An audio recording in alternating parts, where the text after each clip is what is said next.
যতটা ভাবা হচ্ছিল বন্ধুরা, ইরান তত সহজ প্রতিপক্ষ নয়। ইরানকে বোমা মিসাইল মেরে খুব দ্রুত পরাস্ত করা যাবে, স্থলবাহিনী নামিয়ে ইরানকে দখল করে নেওয়া যাবে, এই দিবাস্বপ্ন মার্কিন নামে ইসরায়েলি সেটা নস্যাৎ হয়ে গেছে অনেক আগেই। বারবার ইরানে হামলা চালিয়ে, ব্যাপক ধ্বংসযজ্ঞ চালিয়ে, ইরানের শাসন ব্যবস্থার পরিবর্তন, ড্রোন মিসাইল ধ্বংস করা, তেল গ্যাস ক্ষেত্র ধ্বংস করা যে চক্রান্ত করেছিল আমেরিকা ইসরায়েল, সে চক্রান্ত কিন্তু সফল হয়নি। ইরানের হয়তো সর্বোচ্চ ধর্মীয় নেতা সহ সামরিক নেতা, রাজনৈতিক নেতাদের হত্যা করা গেছে, অনেক কিছু ধ্বংস করা গেছে, কিন্তু ইরানের মিসাইল, ড্রোন, ইরানের ঐক্য কিছুই ধ্বংস করা যায়নি। সর্বোপরি ইরানের যে হরমুজ প্রণালীর মতো প্রাকৃতিক শক্তি, যা ইরানকে মার্কিন ইসরায়েলের মতো শক্তি অন্যান্য প্রতিপক্ষকে পরাস্ত করতে, দমিয়ে রাখতে সহায়তা করে, সেটা কিন্তু তাদের আছে। ফলে আমেরিকা চাইলেও হরমুজ প্রণালীর কিন্তু দখল নিতে পারেনি। ইরান সেখানে তার কর্তৃত্ব বজায় রেখেছে। বারবার যুদ্ধবিরতি লঙ্ঘন করে ইরানের উপর হামলা করা হলেও তারা সফল হয়নি। এখন একটি চুক্তি তারা করেছে, যেটাকে আমরা খসড়া চুক্তি বলি, কিন্তু সেখানে কিন্তু আমেরিকার কোনো দাবি ইরান মানেনি, বরং ইরানের দাবিগুলি আমেরিকা মানতে বাধ্য হচ্ছে। তার জব্দ থাকা অর্থ, তার উপর যে নিষেধাজ্ঞা দীর্ঘদিন আমেরিকা সামান্য কারণে বা ঠুনকো কারণে বজায় রেখেছিল, সেগুলো তার সব কিছু উঠে যাবে। ইরানকে তেল, গ্যাস এবং জাফরানের মতো প্রাকৃতিক গ্যাস সমৃদ্ধ একটি দেশকে গরিব বানিয়ে রাখার মার্কিন ইসরায়েলি চক্রান্ত, মধ্যপ্রাচ্যের অন্যান্য মুসলিম দেশগুলির চক্রান্ত কিন্তু সফল হয়নি, পারেনি তারা। আজকে ইরানের সাথে কাতারের রাজধানী দোহায় আলোচনা রয়েছে আমেরিকার সাথে, যে খসড়া চুক্তি তারা করেছিল সেই চুক্তি যাতে নিয়ে আগানো যায়, সেই লক্ষ্যে তারা আলোচনা করছে।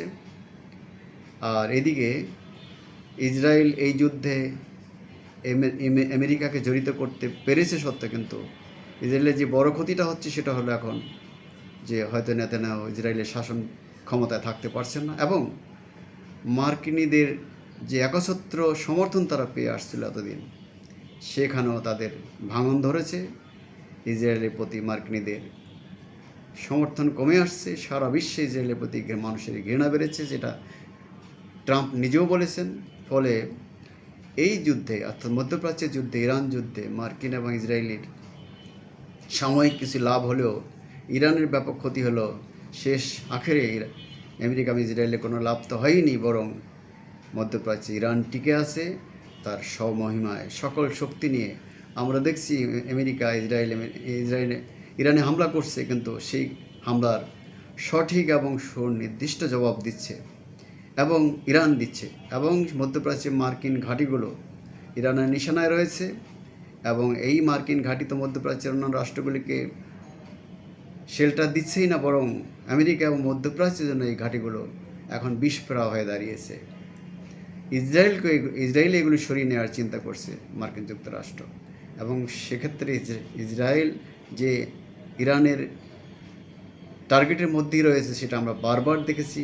হাইফা, তেল আবিব, জেরুজালেম সহ বিভিন্ন স্থাপনা, বিভিন্ন শহরে ইরান যে ধরনের মিসাইল এবং ড্রোন হামলা চালিয়ে বারবার তাদের ব্যাপক ক্ষতি করেছে, তাদের ভূগর্ভস্থ টানেলে লুকিয়ে থাকতে বাধ্য করেছে, সেটা আমরা বারবার দেখেছি। তাদের ক্ষয়ক্ষতি দেখেছি, যেটা আমেরিকা ইসরায়েল বারবার লুকিয়ে রাখতে চাইলো, সেটা তারা পারেনি, সামনে চলে এসেছে। তবে আমরা এই যুদ্ধ চাই না। পাশে ইউক্রেন এবং রাশিয়ার মধ্যে যে যুদ্ধ চলছে, অন্যান্য জায়গায় যে যুদ্ধ চলছে, আমরা কোনোটাই চাই না। আমরা চাই আলোচনার মধ্যে সমস্যার সমাধান হোক। তবে এইটুকু ভেবে ভালো লাগছে যে আমেরিকা বিশ্বের বিভিন্ন জায়গায় তার শক্তি সামর্থ্য দিয়ে যে দখলদারিত্ব, কর্তৃত্ব বজায় রাখতে চেয়েছিল, বারবার তারা হোঁচট খেয়েছে। সর্বশেষ তারা হোঁচট খেয়েছে ইরানে। ইরান সেই তাদের ঐতিহ্য, ইতিহাসের যে ধারাবাহিকতা ছিল তারা বজায় রাখতে পেরেছে। তারা কোনো শাসক গোষ্ঠীর কাছে, কোনো শক্তির কাছে তারা মাথা নত করতে চায় না, এবং ইরানের ইসলাম বিপ্লবের পরে সেই শক্তি সামর্থ্যতা তারা বৃদ্ধি পেয়েছে। আমেরিকা এবং পশ্চিমা অস্ত্রকে নকল করে, রিভার্স ইঞ্জিনিয়ারিং করে তারা সামরিক শক্তিতে, ড্রোন, মিসাইল শক্তিতে বিশ্বে প্রায় অপ্রতিদ্বন্দ্বী হয়ে উঠেছে। সেটা আমরা দেখতে চাই যে ইরান সত্য ন্যায়ের পথে থাকুক এবং মার্কিন, ইসরায়েলি, মধ্যপ্রাচ্যে অন্যান্য শক্তিগুলো, পশ্চিমা শক্তিগুলি আধিপত্যবাদের কাছে মাথা নত না করুক। বিশ্বের অপর জাতিগুলি যারা স্বাধীনতা সার্বভৌমত্ব নিয়ে টিকে থাকতে চায়, মর্যাদা নিয়ে টিকে থাকতে চায়, তাদের প্রেরণা হয়ে থাকুক ইরান। বন্ধুরা, ডিবেট উইথ রানা এবং নিউ বাংলা টিভির পক্ষ থেকে আপনাদের স্বাগত ও শুভেচ্ছা।